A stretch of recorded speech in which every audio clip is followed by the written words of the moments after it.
भैया, हम गायक अजीत राज हर साल के तरह ये साल भी अपन नवरात्रि के सॉन्ग लेकर आए बनी। एक बार सुनी और अपन प्यार दुलार जरूर दी।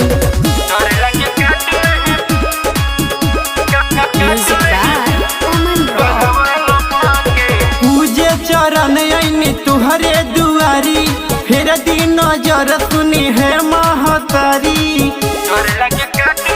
ए माई सुनी, पूजे चरण आईनी तुहरे दुआरी, फिर दिन नजर सुनी है महतारी। अरे लगो बन डालो में भिड़िया चपके, डर लगे काट ली बघवा लपके। ए माई काट ली बघवा लपके, डर लगे काट ली बघवा लपके। ए माई काट ली बघवा लपके। बोल सच्चा दरबार की।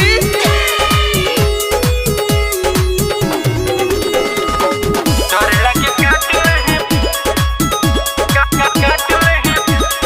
बघवा लपके। डर लगे काट ली बघवा लपके। हे माई एकरा के डांटी हो, डर लागे कि काटी हो। हे माई एकरा के डांटी हो, डर लागे कि काटी हो। आर्यलनी बरसाती नहीं चल गई नी हट के, डर लगे काट ली बघवा लपके।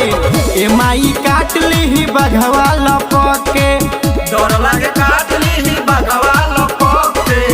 ए माई काट ली बघवा लपके। बोली सच्चे दरबार की।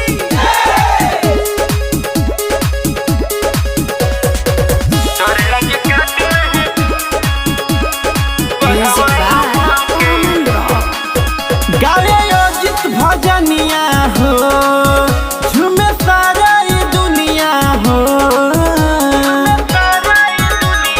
ए माई गावे अजित भजनिया हो, झूमे सारा ई दुनिया हो।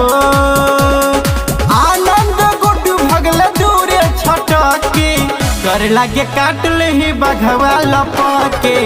ए माई काट ली बघवा लपके, डर लगे काट ली बघवा लपके। ए माई